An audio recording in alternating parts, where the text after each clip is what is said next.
जुले students, welcome back to the class. तो हम कर रहे थे immunology part of the health and disease chapter, जिसमें हम कर रहे थे इन्नेट इम्यूनिटी यानी कॉन्जेनाइटल इम्यूनिटी और नॉन स्पेसिफिक इम्यूनिटी। तो इसमें हमने कल physical barrier, physiological and chemical barrier and phagocytic barrier तक ही किया था। तो आज हम करेंगे इन्फ्लेमेशन। तो इन्फ्लेमेशन क्या होता है? इन्फ्लेमेशन जब आपको कोई इंजरी होती है या कोई इन्फेक्शन हो जाता है, तब उस जगह पे, उस एरिया पे क्या होता है, स्वेलिंग हो जाती है एक तो, दूसरा वो जगह रेड हो जाता है, तीसरा वो वार्म हो जाता है। उस चीज को हम कहते हैं इन्फ्लेमेशन। तो इन्फ्लेमेशन में क्या होता है आपका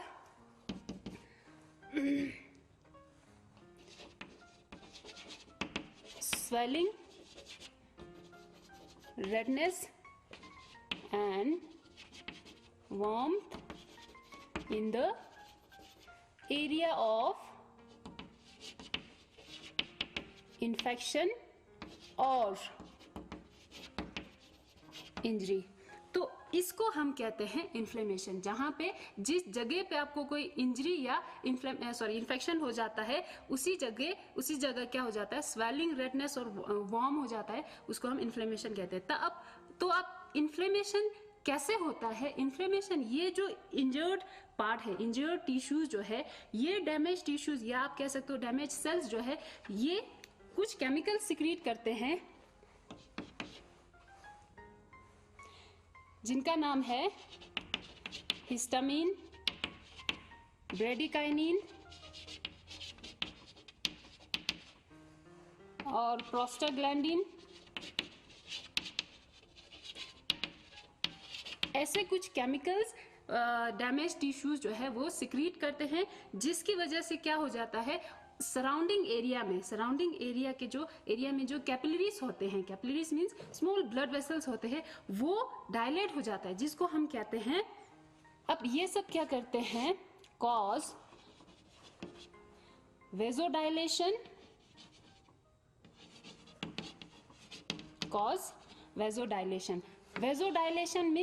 वेजोडाइलेशन मीन्स कैपिलरीज जो है वो थोड़ा खुला हो जाता है। Vasodilation of capillaries. अब वेजोडाइलेशन, अब ये कैपिलरीज थोड़ा खुला हो गया तो क्या करते हैं, उस जगह पे ब्लड फ्लो ज्यादा हो जाता है, इंक्रीज हो जाता है, जिसकी वजह से रेडनेस आ जाता है। दूसरा स्वेलिंग हो जाता है, क्योंकि उसमें ब्लड का जो लेवल है, ब्लड का फ्लो है, वो इंक्रीज हो जाता है। तीसरा वो जगह वार्म हो जाता है। तो इसकी वजह से इन्फ्लेमेशन होता है। अब इन्फ्लेमेशन में एक चीज क्या होता है, ये जो कैपिलरीज हैं, ये कैपिलरीज जो है ये परमिएबल हो जाता है, permeable for some cells and molecules. अब ये जो कैपिलरीज, वेजोडाइलेटेड कैपिलरीज जो है, ये परमिएबल होता है। परमिएबल मींस ये थोड़ा पोरस हो जाता है, जहां से ये क्या करते हैं, कुछ सेल्स, डब्ल्यूबीसी के कुछ सेल्स और कुछ मॉलिक्यूल्स जो है उनमें पास करने का वो अलाउ करते हैं। तो ये जो डब्ल्यूबीसीज और कुछ मॉलिक्यूल्स है, वो क्या करते हैं, डब्ल्यूबीसीज और प्लाज्मा मॉलिक्यूल्स जो है प्लाज्मा में होते हैं, ब्लड के प्लाज्मा और डब्ल्यूबीसीज जो है वो सराउंडिंग टिश्यूज में लीक हो जाते हैं, जिसकी वजह से स्वेलिंग और बढ़ जाती है। अब ये प्लाज्मा और सेल्स यानी डब्ल्यूबीसीज, अब ये डब्ल्यूबीसी और प्लाज्मा क्या करते हैं, ये डैमेज टिश्यू को, WBCs एंड प्लाज्मा जो है, ये डैमेज टिश्यू को यानी इन्फेक्टेड टिश्यूज को अटैक कर देते हैं। अटैक माइक्रोब्स कह सकते हैं, यानी आप माइक्रोब्स। अब ये जो माइक्रोब्स को अटैक करने से क्या होगा, अब माइक्रोब्स जब डिस्ट्रॉय हो जाएंगे, इनके जो डेब्रीज है, इनके जो डेब्रीज है, प्लस ये जो WBC और प्लाज्मा, ये सब बन के क्या बन जाता है, ये सब मिलके पस बन जाता है। तो इन्फ्लेमेशन में कई कभार क्या हो जाता है, पस निकलता है, तो ये इसकी वजह से है, माइक्रोब्स और WBC प्लाज्मा जो है ये, सॉरी माइक्रोब्स, डेड माइक्रोब्स और WBC और प्लाज्मा से पस बन जाता है, तो इसको हम कहते हैं इन्फ्लेमेशन। तो इसके साथ आपका इन्फ्लेमेशन भी खत्म हो जाता है। नेक्स्ट आपका है NK सेल्स। NK सेल्स यानी नेचुरल किलर सेल्स। अब ये नेचुरल किलर सेल्स जो है WBC का एक टाइप है। तो ये सेल्स, ये नेचुरल किलर सेल्स क्या करते हैं, ये जो वायरस इन्फेक्टेड सेल्स और ट्यूमर सेल्स को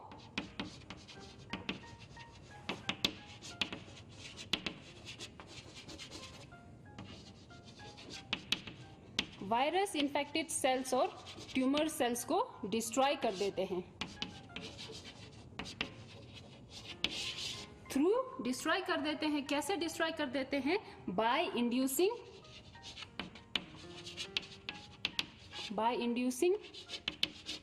apoptosis. Apoptosis means programmed cell death होता है। तो ये जो NK सेल्स क्या करते हैं, कुछ मॉलिक्यूल्स और कुछ केमिकल्स के हेल्प से ये क्या करते हैं, वायरस इन्फेक्टेड सेल्स और ट्यूमर सेल्स को अटैक कर देते हैं, उनको डिस्ट्रॉय कर देते हैं। कैसे? By the process of apoptosis. तो एपोप्टोसिस क्या होता है, apoptosis means programmed cell death. Cell की डेथ हो जाती है अपने आप through with the help of some chemicals. कुछ केमिकल्स या कुछ मॉलिक्यूल्स की वजह से कुछ चेन रिएक्शंस होते हैं, तो उनकी वजह से सेल की डेथ हो जाती है। जो कौन इंड्यूस करता है, कौन इनिशिएट करता है, नेचुरल किलर सेल्स इनिशिएट करता है, जिसको हम कहते हैं NK सेल्स। तो इसके साथ आपका हो गया इनेट यानी कॉन्जेनिटल इम्यूनिटी। तो ये जो पार्ट्स हैं, इसके जो कंपोनेंट्स है, physical barrier, physiological barrier, phagocytic inflammation barrier और NK सेल्स है, ये हम पैदा होते ही समय, ये सारी चीजें हैं, हम पैदा होते समय ही अपने बॉडी के अंदर पहले से ही होते हैं। तो नेक्स्ट आपका है एक्वायर्ड इम्यूनिटी। एक्वायर्ड इम्यूनिटी यानी एडेप्टिव इम्यूनिटी।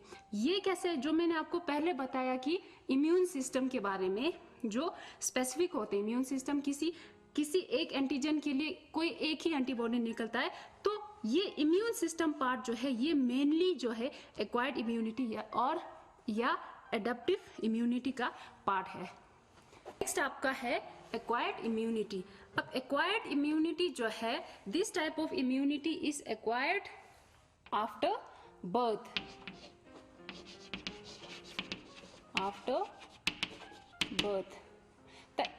अब ये जो इस टाइप का इम्यूनिटी जो है, ये आपकी बॉडी में कब आ जाता है, जब आप पैदा होने के बाद किसी इन्फेक्शन, किसी माइक्रोब्स के साथ आपकी बॉडी टिश्यूज एक्सपोज हो जाते हैं, तब इस टाइप ऑफ इम्यूनिटी आपकी बॉडी में आ जाती है। तो ये जो इम्यूनिटी है ये बाय एक्सपीरियंस होता है। बाय एक्सपीरियंस मीन्स किसी एंटीजन, किसी फॉरेन पार्टिकल्स जब आपके टिश्यू में आता है, तभी ये immunity, acquired type of immunity जो है तब होता है।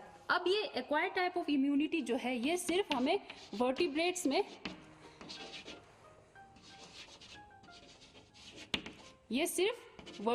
में प्रेजेंट होते हैं। अब एक्वायर्ड इम्यूनिटी जो है ये कैसे काम करता है? एक्वायर्ड इम्यूनिटी जो मैंने पहले आपको बताया कि किसी बाहर की चीज, कोई फॉरेन पार्टिकल्स जब आपके बॉडी की टिश्यू को अटैक करते हैं, तब आपके बॉडी उसके खिलाफ उसके अगेंस्ट रिस्पॉन्ड देते हैं। तो उन फॉरेन पार्टिकल्स को हम क्या कहते हैं? एंटीजेंस कहते हैं।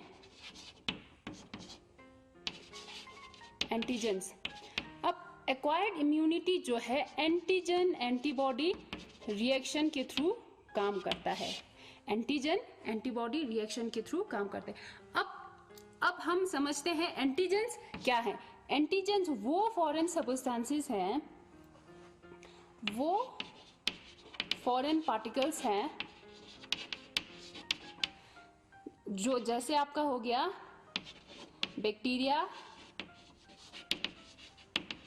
वायरस,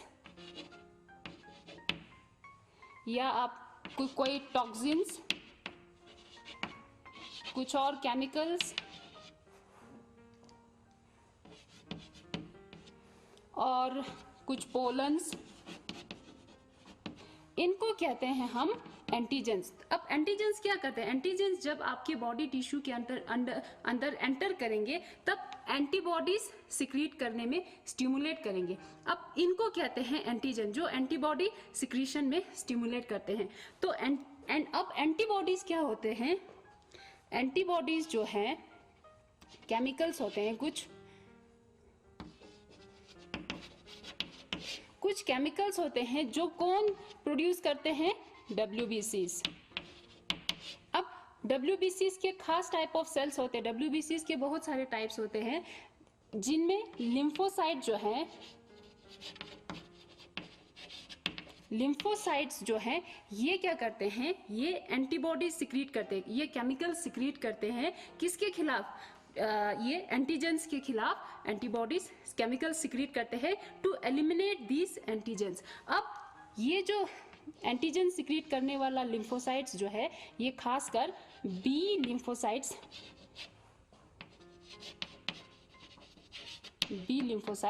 सिक्रीट करते हैं। तो ये हो गया आपका एंटीजन क्या होता है और एंटीबॉडीज क्या होते हैं। अब आपका ये जो एक्वायर्ड इम्यूनिटी है इसके फीचर्स क्या क्या है? एक तो स्पेसिफिसिटी,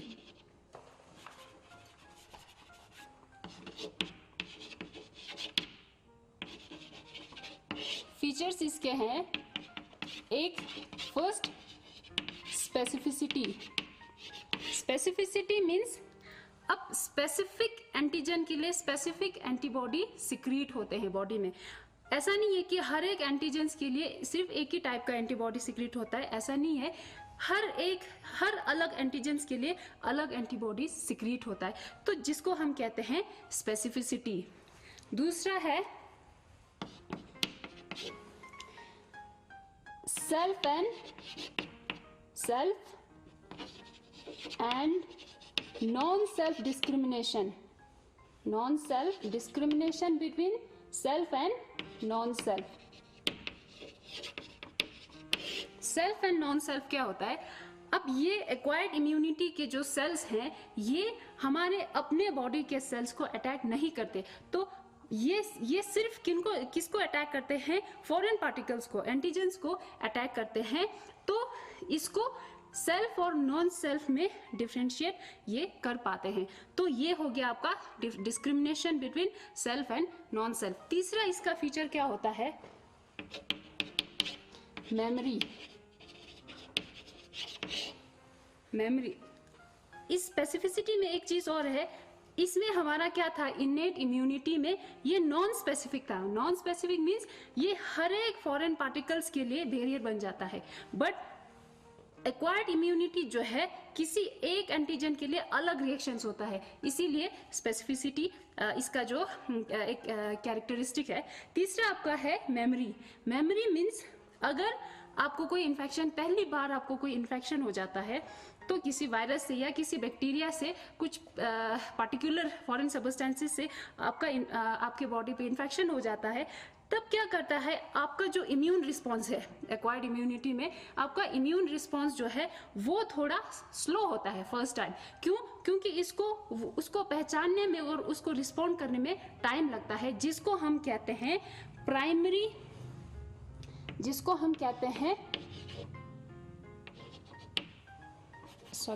ये मैं इधर लिख देती हूँ, जिसको हम कहते हैं प्राइमरी इम्यून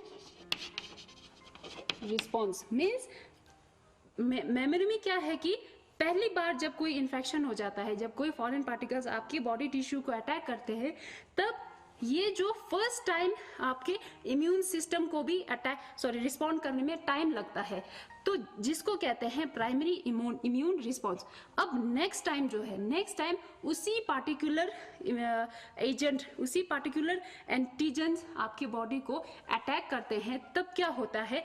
इस एक्वायर्ड इम्यूनिटी के जो कुछ सेल्स होते हैं इनको याद रहता है कि ये एंटीजन पहले भी आया था, तो नेक्स्ट टाइम क्या करते हैं, नेक्स्ट टाइम जब उसी इन्फेक्शन, उसी बैक्टीरिया जब अटैक करते हैं, तो नेक्स्ट टाइम आपका रिस्पॉन्स जो होता है थोड़ा रैपिड होता है, तो जल्दी ही रिस्पॉन्ड कर देते हैं, जिसको हम कहते हैं सेकेंडरी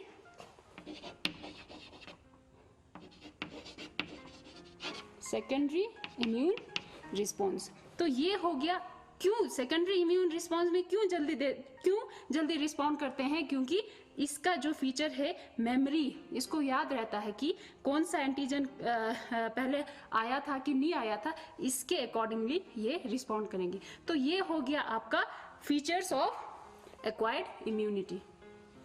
अब नेक्स्ट आपका है टाइप्स ऑफ एक्वायर्ड इम्यूनिटी। अब एक्वायर्ड इम्यूनिटी के दो टाइप्स होते हैं, एक आपका हो गया एक्टिव इम्यूनिटी, दूसरा पैसिव इम्यूनिटी। अब एक्टिव इम्यूनिटी में क्या होता है, antibodies produced by individual's own sales.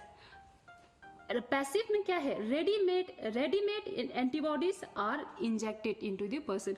अब एक्टिव इम्यूनिटी में क्या होता है, ये जो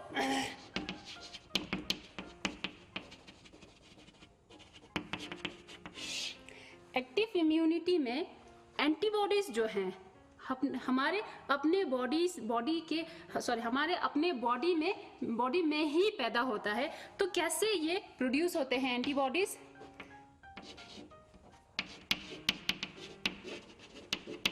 हम कुछ बीमार होने के बाद, या हम कह सकते हैं इन्फेक्शन, किसी चीज से इन्फेक्शन होने के बाद हमारी बॉडी में एंटीबॉडीज सिक्रीट हो जाते हैं, जिसकी वजह से हमें इम्यूनिटी मिल जाती है, जिसकी वजह से बाद में उस इन्फेक्शन से हमें इम्यूनिटी मिल जाती है। जैसे आपका हो गया, एक बार आपको मिजल्स हो गया, या आपको चिकन पॉक्स हो गया, तो मिजल्स और चिकन पॉक्स जो है एक बार होने से क्या होता है, आपकी बॉडी में जो एंटीबॉडीज है, एंटीबॉडीज सिक्रीट हो जाते हैं, प्रोड्यूस हो जाते हैं, जिसकी वजह से आपको लाइफ टाइम इम्यूनिटी मिल जाती है। तो नेक्स्ट टाइम जो है इनके जो पैथोजेंस है, अगर ये वायरस या कोई बैक्टीरिया जब आपको नेक्स्ट टाइम अटैक करेगा, तब आप बीमार नहीं पड़ोगे। तो इसको कहते हैं हम एक्टिव इम्यूनिटी, जो हमारी अपनी बॉडी के सेल्स ही एंटीबॉडीज सिक्रीट करते हैं। अब ये नेचुरली सिक्रीट होते हैं, जिसको हम कहते हैं, ये जो पार्ट हो गया डिजीज के थ्रू आपको इम्यूनिटी मिलती है, इसको हम कहते हैं नेचुरल एक्टिव इम्यूनिटी। नेक्स्ट आपका एक और है एक्टिव इम्यूनिटी में, दूसरा है आपका आर्टिफिशियल एक्टिव इम्यूनिटी, जिसमें क्या होता है, वैक्सीन्स जब वैक्सीन्स देते हैं, वैक्सीन्स में क्या होता है, वैक्सीन्स में कुछ माइक्रोब्स के एंटीजेंस उसमें डाले हुए होते हैं जो इन्फेक्शस होते हैं, या उसमें वीक माइक्रोब्स होते हैं या डेड माइक्रोब्स होते हैं। अब क्या करते हैं, वही माइक्रोब्स जो डिजीज कॉज करते हैं वो वीक होता है तो, या कई कबार डेड भी होते हैं, तो ये आपके बॉडी के अंदर इंजेक्ट कर देते हैं। इंजेक्ट करने से क्या होगा, उसके अगेंस्ट क्या करेंगे, हमारी बॉडी जो है उसके अगेंस्ट एंटीबॉडीज सिक्रीट करेंगे, एंटीबॉडीज सिक्रीट करेंगे। अब एंटीबॉडीज सिक्रीट होने से क्या होगा, जब एंटीबॉडीज कैसे सिक्रीट होते हैं, थ्रू वैक्सीन। अब जब वैक्सीन देते हैं तो एंटीबॉडीज बॉडी के अंदर सिक्रीट हो जाते हैं, जिसको हम कहते हैं आर्टिफिशियल एक्टिव इम्यूनिटी, जिसकी वजह से हमें इम्यूनिटी मिल जाती है फॉर लाइफ टाइम, कहीं कभार कुछ देर के लिए। तो इसको हम कहते हैं, क्योंकि ये एंटीबॉडी सिक्रीशन का जो स्टिमुलेशन जो है वो वैक्सीन है, इसीलिए हम कहते हैं आर्टिफिशियल एक्टिव इम्यूनिटी। तो एक्टिव इम्यूनिटी के दो टाइप्स हुए। दूसरा आपका है पैसिव इम्यूनिटी। पैसिव इम्यूनिटी में क्या होता है, इसमें क्या था, हमारी बॉडी खुद एंटीबॉडी सिक्रीट करते हैं, इसमें क्या है, readymade antibodies are injected. Passive immunity में है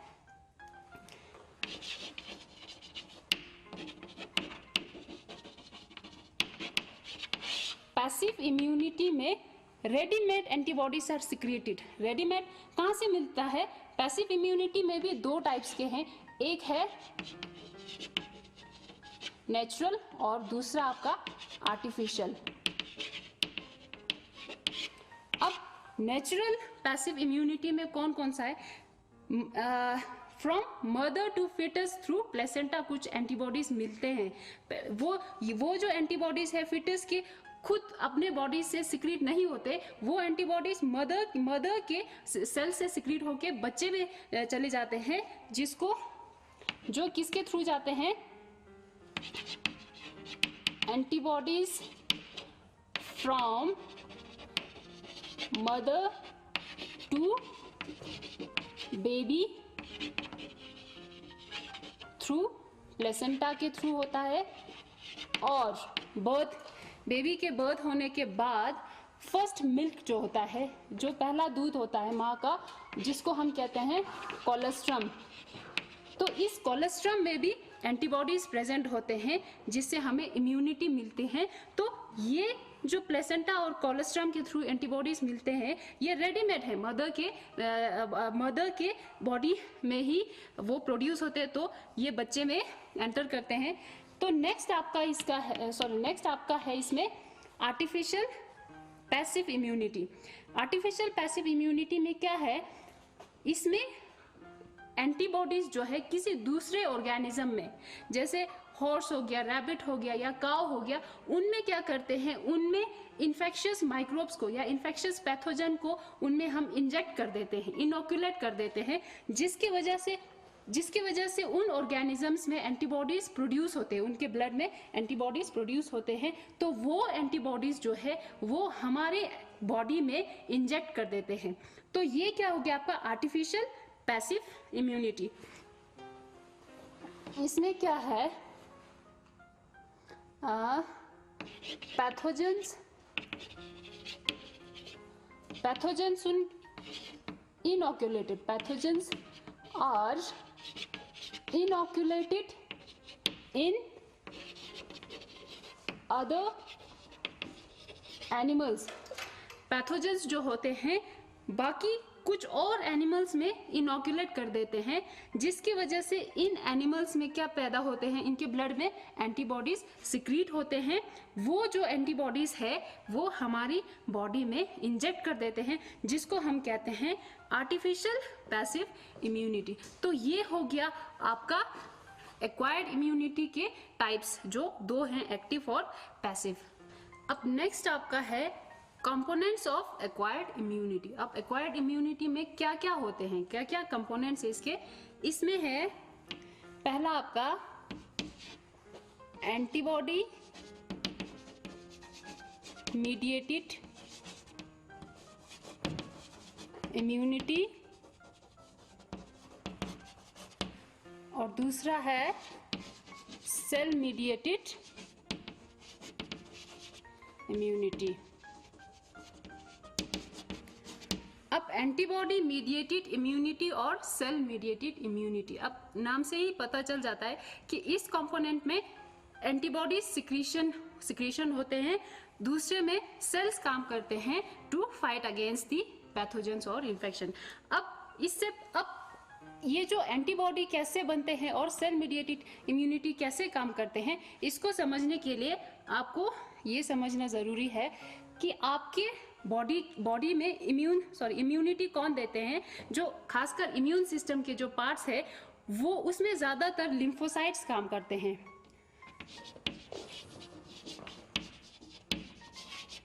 लिम्फोसाइट्स, अब लिम्फोसाइट्स क्या होते हैं? लिम्फोसाइट्स जो है